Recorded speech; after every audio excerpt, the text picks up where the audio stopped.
قوم کو بہت بہت مبارک ہو۔ پاک انڈیا وار میں پاکستان کو جیت سے روشناس کرانے والے آرمی چیف جنرل حافظ عاصم منیر کو فیلڈ مارشل کے عہدے پہ پروموٹ کر دیا گیا ہے۔ جب اللہ کسی کو عزت دینا چاہتا ہے تو ساری دنیا مل کر بھی اسے رسوا نہیں کر سکتی، اور اگر اللہ کسی کو رسوا کرنا چاہتا ہے تو ساری دنیا مل کر بھی اسے عزت نہیں دے سکتی۔ تاریخ میں دو کریکٹر ایسے ہیں اس آیت کے عین مطابق ہمیں دیکھنے کو مل رہے ہیں، ایک عاصم منیر صاحب اور دوسرا وہ لنگڑا شیطان۔ ہماری جو رگیں ہیں نا، یہ جو خون ہے ہمارا، اس خون کے اندر عاصم منیر دوڑ رہا ہے۔ آج الحمدللہ اس عاصم منیر نے جہاد کے اس جذبے کو دوبارہ سے زندہ کر دیا ہے، جس جذبے کو مٹانے کے لیے، ختم کرنے کے لیے کفار نے اپنے تمام وسائل جھونک دیے۔ ذلت میں سے ایک نام جڑا ہوا ہے، حافظ عاصم منیر کو آرمی چیف نہیں بننے دوں گا، حافظ عاصم منیر آرمی چیف بن گئے۔ الحمدللہ شہباز شریف کو وزیر اعظم نہیں بننے دوں گا، شہباز شریف وزیر اعظم بن گئے۔ اب وہ شخص کہہ رہا ہے کہ نہ میں نے اپنا جھوٹ سچ کا ٹیسٹ نہیں کرانا، میرا پولیگرافک ٹیسٹ نہ کرو، یعنی وہ مان رہا ہے انڈائریکٹلی کہ میں جھوٹا ہوں، وہ مانتے ہیں کہ میں جھوٹا ہوں۔ فیلڈ مارشل بنا کے حکومت پاکستان نے حافظ عاصم منیر صاحب کو کیا مودی کو یہ پیغام دیا کہ لمبی جنگ لڑنی تھی، آ جاؤ اسی بھی تیاری پوری کر لی ہے؟ یہ مودی کی تو پیغام ہے ہی نہیں ہمارا۔ مودی کون؟ مودی کی کوئی حیثیت اوقات نہیں۔ اب دیکھیں بھارت میں جو آگ لگی ہوئی ہے، ہم نے پیغام دیا اسرائیل کو، ہم نے پیغام دیا ہے امریکہ کو۔ السلام علیکم، سعدیہ خالد آپ کے سامنے حاضر ہے۔ ناظرین، پوری قوم کو بہت بہت مبارک ہو۔ پاک انڈیا وار میں پاکستان کو جیت سے روشناس کرانے والے آرمی چیف جنرل حافظ عاصم منیر کو فیلڈ مارشل کے عہدے پہ پروموٹ کر دیا گیا ہے۔ یہ نہ صرف پوری قوم کی آواز تھی، بلکہ یہ ہائیلی ڈیزرو ڈیزگنیشن تھا جو ان کو ملنا چاہیے تھا، ان کی ان تمام خدمات کی بنیاد پہ جو انہوں نے پاکستان کے لوگوں کو اکٹھا کرنے کے لیے، پاکستان کو انٹرنلی سیکیور کرنے کے لیے اور پاکستان کے مخالفین کا منہ بند کرنے کے لیے کی۔ یہاں پہ ایک اور خبر بھی آپ کو دیتی چلوں کہ عمران خان صاحب نے پولی گرافک ٹیسٹ دینے سے انکار کر دیا ہے۔ پولی گرافک ٹیسٹ یعنی وہ مشین جس میں پتہ چل جاتا ہے کہ بات کرنے والا جھوٹ بول رہا ہے یا سچ بول رہا ہے۔ ان دونوں پروسیڈنگز کے حوالے سے بات کرنے کے لیے ہمارے ساتھ موجود ہیں حسان ہاشمی صاحب۔ السلام علیکم جی۔ وعلیکم السلام، کیا حال چال ہے سعدیہ؟ الحمدللہ، مبارک ہو جی آپ کو بھی بہت بہت مبارک ہو، پورے پاکستان کو مبارک ہو، 25 کروڑ عوام کو مبارک ہو۔ اور یہ صرف پاکستان کی مبارکباد نہیں، میں سمجھتا ہوں عالم اسلام کی مبارکباد ہے، اور دنیا کے اندر ایون غیر مسلم بھی، جہاں جہاں بھی جو انسانیت پسند لوگ ہیں، یہ ان کی کامیابی ہے آج عاصم منیر صاحب کا فیلڈ مارشل ہونا۔ لیکن یہاں میں آج ایک خاص بات آپ لوگوں سے کرنا چاہوں گا، یہ بات شاید میڈیا میں کسی اور طرف سے آپ کو سننے کو نہیں ملی ہوگی۔ قرآن کے اندر اللہ تعالیٰ یہ فرماتا ہے کہ جب اللہ کسی کو عزت دینا چاہتا ہے تو ساری دنیا مل کر بھی اسے رسوا نہیں کر سکتی، اور اگر اللہ کسی کو رسوا کرنا چاہتا ہے تو ساری دنیا مل کر بھی اسے عزت نہیں دے سکتی۔ آج کی تاریخ میں دو کریکٹر ایسے ہیں جو اس وقت اس آیت کے عین مطابق ہمیں دیکھنے کو مل رہے ہیں، جس سے میں سمجھتا ہوں کہ ہمارے ایمان کو مزید اور اجاگر ہونا چاہیے۔ ایک عاصم منیر صاحب اور دوسرا وہ لنگڑا شیطان۔ آپ یہ دیکھیے کہ اللہ تعالیٰ نے عاصم منیر کو عزت دینے کا فیصلہ کیا، اور فیصلہ جب کیا تو پھر نہ ہونے سے ہونا شروع ہوا، اور نہ ہونے سے ہونا صرف میرا رب کرتا ہے، یہ انسان کی بس کی بات نہیں ہے۔ آپ کو یاد ہوگا کہ اس لنگڑے شیطان نے، جس کے پیچھے تمام نیشنل اور انٹرنیشنل قوتیں موجود تھیں، وہ تمام شیاطین موجود تھے جو اس کو سپورٹ کر رہے تھے، اور انہوں نے مل کر کتنی کوشش کی عاصم منیر کو بطور آرمی چیف رکوانے کے لیے کہ وہ تعیناتی نہ ہو، اور اس مقصد کے لیے اس لنگڑے شیطان نے 55 جلسے کر ڈالے اور ایک خونی لانگ مارچ کر ڈالا۔ لیکن اس کے باوجود آپ دیکھیں کہ میرے رب نے ایک ایسے شخص کو، جس کے دل میں، جس کے سینے میں قرآن حفظ تھا، محفوظ تھا، اور وہ اپنی وہ کہتے ہیں کہ آرمی چیف جو ریٹائر اس وقت کے ہو رہے تھے، اس سے پہلے 2 دن ریٹائرمنٹ ان کی آ رہی تھی، تو ممکن ہی نظر نہیں آ رہا تھا کہ جناب یہ کبھی آرمی چیف بھی بن سکتے ہیں۔ لیکن میرے رب نے اوپر سے تعیناتی کا حکم دیا، اور نیچے کیسے ممکن ہے کہ وہ تعیناتی نہ ہوتی، اور پھر وہ بطور آرمی چیف تعینات ہوئے۔ اور تعینات جس ٹائم پہ ہوئے، آپ کو یاد ہوگا کہ کتنا خوفناک قسم کا پاورفل مافیا تھا، جنہوں نے موجودہ ہمارے جو آرمی چیف اور اب تو فیلڈ مارشل ہیں، ان کو بدنام کرنے کے لیے، پھر ان پر دشنام درازی کرنے کے لیے کون سا حربہ استعمال نہیں کیا، اور ریئل ٹائم پاکستان کے اندر پاکستان کے دشمنوں کی بریگیڈ بن کے انہوں نے پاکستان کے مخالف جو جنگ برپا کی۔ آج میرے رب نے بتا دیا ہے کہ جب وہ عزت دینے پر آتا ہے تو ساری دنیا مل کر بھی اسے رسوا نہیں کر سکتے، اور دوسری طرف وہ لنگڑا شیطان، ساری دنیا مل کر بھی اسے عزت نہیں دے سکی۔ آپ مجھے ایک بات بتائیں، اس لنگڑے شیطان کو عزت دلوانے کے لیے اسرائیل آیا، لابنگ ہوئی، امریکہ آیا، پوری دنیا کے سرٹیفائڈ پاکستان مخالف دشمن اکٹھے ہوئے، انسانی حقوق کی آڑ میں انہوں نے کیا کچھ نہیں کیا.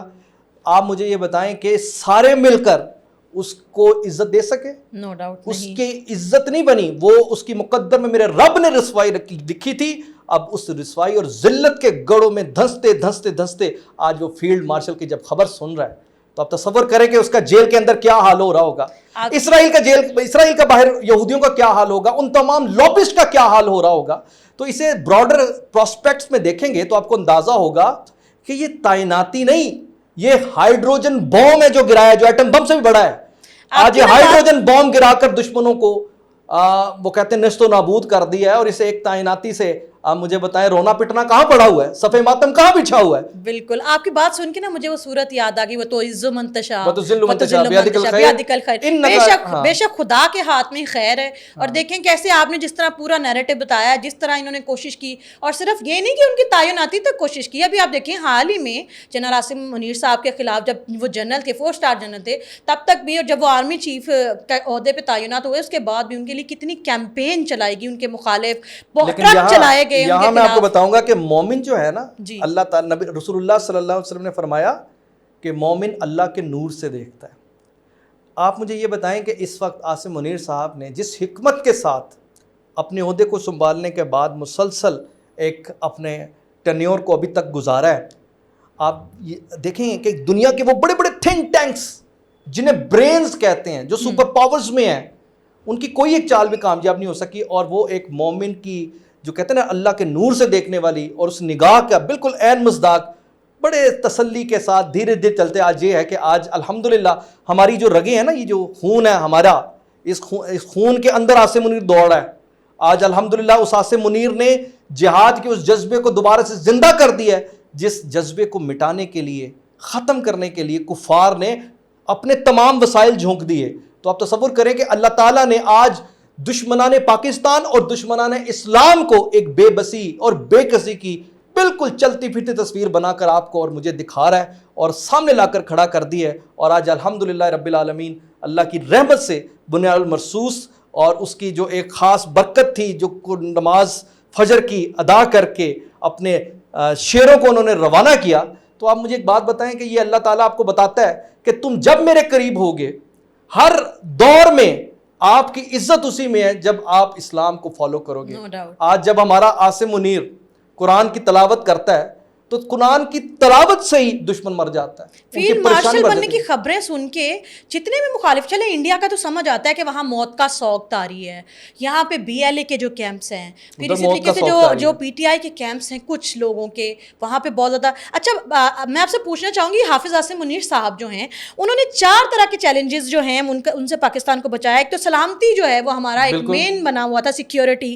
پھر نظریہ پاکستان پہ بڑی کنفیوژن تھی، ہر وقت جو ہے نا ہمارا میڈیا کہتا تھا دیکھیے ہمارا کلچر ایک ہے، ہماری زبان ایک ہے، ہم ایک ہیں. انڈیا کے بارے میں یہ کہا جاتا تھا. پھر افواج پہ سوالات، دشنام تراشی، بکواسیات، یہ تو فرض عین سمجھ لیا گیا تھا. اور چوتھا یہ کہ معیشت کی نازک صورتحال. ان 4 جو میجر پوائنٹس کے اوپر جیسے جیسے حافظ عاصم منیر صاحب نے ہماری سیاسی حکومت کے ساتھ مل کے اس کو سٹینڈ کرنے کی کوشش کی ہے اور انٹرنلی ہمیں بنیاد مرصوص بنا دیا ہے.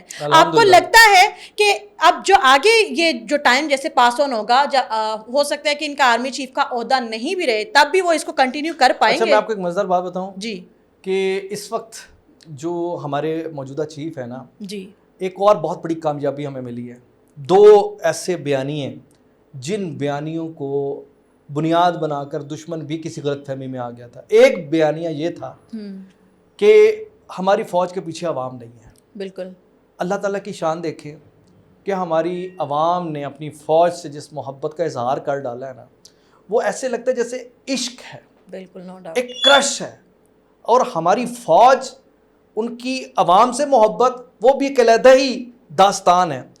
اور دنیا جو ہے نا حیران ہو کر دیکھ رہی ہے، یہ وہی عوام ہے جن کے بارے میں ان مٹھی بھر لوگوں نے، جن کا ڈومیننٹ تھے نا BJP اور PTI کا سوشل میڈیا ونگ، کیونکہ یہ پھیلاتے تھے یہ تو عاصم منیر سے محبت نہیں کرتے.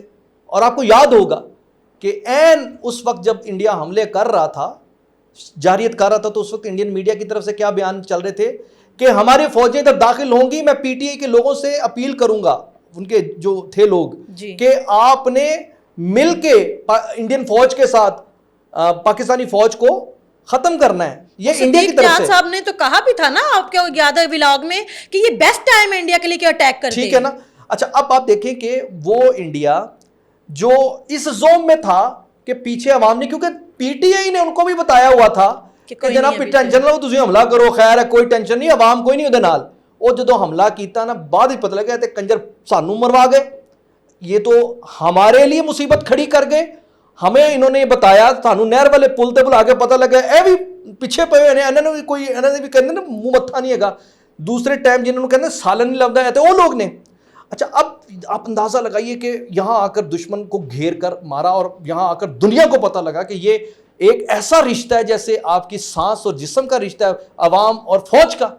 دوسری بات جو بہت بڑی کامیابی پاکستان کو ملی, اور اس کے لیے بھی دشمن نے بی جے پی اور پی ٹی آئی کے سوشل میڈیا ونگ نے ایڑی چوٹی کا زور لگا کر ایک نریٹو بنایا تھا کہ فوج ڈیوائیڈ ہے. بالکل.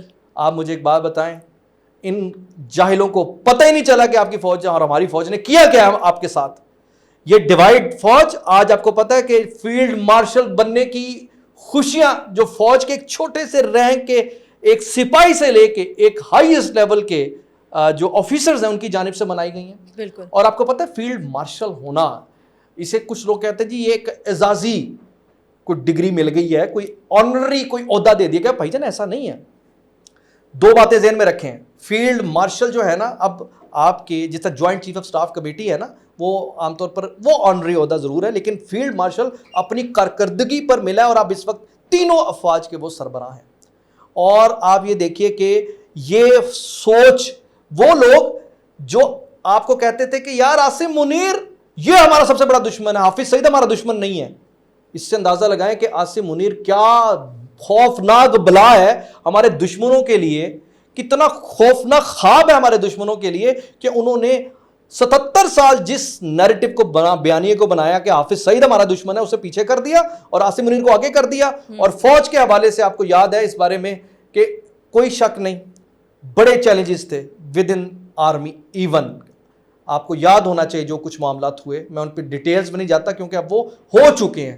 تو مقصد یہ ہے کہ فوج ایسے ہے, اپنے عاصم منیر کے لیے ہماری فوج کے اندر ایک سپاہی سے لے کر ایک لیفٹیننٹ جنرل تک جس لیول پر محبت ہے اس کا اظہار آپ دیکھ چکے ہیں. اور اگر آپ کے آنکھوں میں پٹی ہے تو کوئی ایشو نہیں ہے, انشاءاللہ پاکستان کی عوام اپنی فیلڈ مارشل کے ساتھ ہے, پاکستان کی فوج اپنی فیلڈ مارشل کے لیے مر مٹنے کے لیے تیار ہے. ایسی قوم کے ساتھ آپ کیا کریں گے؟ تو اللہ تعالیٰ کی مہربانی سے دشمن مکمل طور پر تباہ ہوا. اور یہاں میں آپ کو بتاؤں فیلڈ مارشل بننا اٹ سیلف ایک ہائیڈروجن بام ہے جو دشمن پر گرا دیا گیا. اچھا حسان صاحب ایک اور چیز مجھے بتائیے گا, آپ کو کیا لگتا ہے کہ فیلڈ مارشل بنا کے حکومت پاکستان نے حافظ عاصم منیر صاحب کو کیا مودی کو یہ پیغام دیا ہے کہ لمبی جنگ لڑنی تھی, آ جاؤ اسی بھی تیاری پوری کر لی ہے؟ دیکھیں جی صرف مودی کو نہیں نا, یہ مودی کو تو پیغام ہے ہی نہیں ہمارا. مودی کون؟ اٹس نتھنگ, خام خواہ مودی کی کوئی حیثیت و اوقات نہیں. اب دیکھیں بھارت میں جو آگ لگی ہوئی ہے, دیکھیے ہم نے پیغام دیا اسرائیل کو, ہم نے پیغام دیا ہے امریکہ کو. آج امریکہ آ کر پاکستان سے جو باتیں کرنے کی اور خواہشات کا اظہار کر رہا ہے, ڈونلڈ ٹرمپ پاکستان کے ساتھ تعلقات برابری کی سطح پر چاہ رہا ہے. بہت اچھے لوگ ہیں بھائی, اوہ کہتے ہیں پاکستان والے بہت اچھے لوگ ہیں. نہیں پپیاں تے جفیاں آ رہی ہیں, پیار ایویں نہیں آتا. دیکھیں زندگی میں نا میں آپ کو ایک بات بتاؤں, آج پاکستان یہ لوگ سمجھ رہے تھے کہ یہ وہ والا پاکستان ہے جہاں کہا جاتا تھا کہ ٹینکوں میں تیل نہیں ہے لڑنے کے لیے, لیکن وہ بھول گئے یہ جاہل لوگ کہ جن کے کہنے پر تم لوگ آ رہے تھے اور جو کہتے تھے کہ ٹینکوں میں تیل نہیں ہے اس وجہ سے آپ کو لگا کہ شاید نہیں ہے, اور جو کہہ رہے تھے کہ پیچھے فوج کے عوام نہیں ہے اور آپ لگا کہ واقعی عوام نہیں ہے, آپ بھول گئے کہ ہمارا جنرل ٹینک پہ کھڑے ہو کر آپ کو بتا رہا ہے, آپ کو وہ نظر نہیں آیا. تو یہاں میں پھر آپ سے کہوں گا کہ اللہ تعالیٰ کی ذات جب کسی کو ذلیل و رسوا کرنا چاہتی ہے نا تو پھر اس کی سوچنے سمجھنے کی صلاحیتوں کو ختم کر دیتی ہے. آج آپ یہ دیکھیے یہ جو سیز فائر ہے یہ سیز فائر نہیں, یہ سرنڈر ہے. یہ صرف بھارت کا سرنڈر نہیں ہے, یہ عالمی طاقتوں کا سرنڈر ہے. اس بات کو مجھے نہیں پتا ہمارا میڈیا کیوں نہیں اٹھاتا, لیکن یاد رکھیے اس جنگ کے اندر اسرائیل براہ راست ملوث تھا, اس کے ٹروپس آئے ہوئے تھے ادھر, اور وہ پہلی دفعہ فرنٹ لائن پر آ کر پاکستان کے خلاف بھارت کے ساتھ مل کر حملہ آور ہوا ہے. تو پاکستان نے عالمی طاقتوں کو ہرایا, پاکستان نے ایک عالمی جنگ لڑی ہے, اور پاکستان کا یہ جو جرنیل ہے یہ صرف پاکستان کا جرنیل نہیں ہے. آپ مجھے بتائیں گوریاں 7 سمندر پار خوشیاں دل منا رہی ہیں پاکستان، بھائی. جان جان پاکستان کہہ رہی ہیں، ان کا ہمارے سے کیا لالچ ہے؟ آذربائیجان سے پیغام آ رہے ہیں، بنگلہ دیش، ترکی، وہ لوگ ہمیں، اور نیپال تو ہندو کنٹری ہے، ان کا ایک میسج آیا، وہ بچی کہتی ہے دیکھو آپ ہمیں سکم ہمیں دے دینا ان پہ حملہ کر کے. اتنے پیار سے اس نے کہا، میں نے کہا اب تو پاک فوج کو چاہیے کہ دے دیں. ایک اور چیز وہ جو ایک چائنا کر رہا ہے، چائنا نے جو وہ ایک پتہ نہیں کوئی میم بنی ہوئی ہے، وہ جو ایسے ٹرینڈ کر رہی ہے پوری چائنا میں. ابھی آپ نے ذلت کا تذکرہ کیا تو جاتے جاتے ذلت سے ایک نام جڑا ہوا ہے، اسی کے بارے میں. حافظ عاصم منیر کو آرمی چیف نہیں بننے دوں گا. حافظ عاصم منیر آرمی چیف بن گئے. الحمدللہ. قاضی فائز عیسیٰ کو چیف جسٹس نہیں بننے دوں گا، وہ چیف جسٹس بن گئے. شہباز شریف کو وزیر اعظم نہیں بننے دوں گا، شہباز شریف وزیر اعظم بن گئے. سو اب وہ شخص جو یہ سب نہیں ہونے دینے لگا تھا یا جو چاہ رہا تھا کہ میں نہیں ہونے دوں گا، وہ شخص کہہ رہا ہے کہ نہ میں نے اپنا جھوٹ سچ کا ٹیسٹ نہیں کرانا، میرا پولیگرافک ٹیسٹ نہ کرو، میں نہیں کر سکتا. یعنی وہ مان رہا ہے انڈائریکٹلی کہ میں جھوٹا ہوں. اس پہ آپ کی کیا رائے ہے؟ آپ نے انڈائریکٹلی کیوں کہا ہے؟ وہ مانتا ہے کہ میں جھوٹا ہوں، وہ ڈائریکٹلی مانتا ہے وہ جھوٹا ہے. دیکھیں آپ کو یاد ہوگا عمران خان کے یہ الفاظ ہے کہ جو جتنا بڑا جھوٹا وہ اتنا بڑا لیڈر. آپ کو پتا ہے وہ اپنے ہر یو ٹرن پہ کہتا تھا کہ ایک لیڈر ہی یو ٹرن لیتا ہے. آپ کو یاد ہے کہ نہیں یاد؟ وہ لیڈر ہی کیا جو یو ٹرن وہ لیڈر ہی کیا جو یو ٹرن نہ لے. تو آپ مجھے ایک بات بتائیں، اس پولیگرافک ٹیکس یہ تو ایک ٹکوسلا ہے نا، پھر اس کو تو سائڈ پہ کریں. در حقیقت یہ ایک جھوٹا تھا، اس کی بنیاد جھوٹ ہے، اس کی آئندہ بنیاد، اس کے جتنے بھی پیروکار ہیں ان کی بنیاد جھوٹ ہے، دغا ہے، فریب ہے. میں آپ کو ایک بات بتاؤں، آپ کے توسط سے ایک عمران خان کے لیے شعر عرض کر دیتا ہوں. جی ضرور. ایاریو مکاریو غداریو ہیجان، ایاریو مکاریو غداریو ہیجان، ان 4 عناصر سے بنتا ہے عمران خان. ٹھیک ہے؟ اور آپ یقین کیجئے، چھوڑ دیں، میرا کوئی بغض نہیں اس سے. آپ اس کی زندگی کو اس شعر کے ترازو میں آپ ذرا تول لیں، اگر اس سے ہٹ کے کوئی بات نکل آئے تو میرے گریبان آپ پکڑ لیجئے گا. بہت شکریہ حسان ہاشمی صاحب. جاتے جاتے حسان صاحب کے شعر کو کنٹینیو کرتے ہوئے کہوں گی، ہر لہجہ ہے مومن کی نئی آن نئی شان، گفتار میں کردار میں اللہ کی برہان. اور وہ گفتار وہ کردار حافظ عاصم منیر صاحب نے دکھا دیا کہ ایک مومن کیسا ہوتا ہے. اور جب ایک مومن سٹینڈ لیتا ہے تو پھر اس ایک مومن کے سامنے پورا عالم کفر گھٹنے ٹیکنے پہ مجبور ہو جاتا ہے. ایک بار پھر سے حافظ عاصم منیر صاحب کو فیلڈ مارشل بننے پہ ہماری طرف سے بہت بہت مبارکباد ہو. آپ کیا کہنا چاہتے ہیں کمنٹ باکس میں رائے کا اظہار کیجئے. ملتے ہیں اگلے پروگرام میں. اللہ حافظ.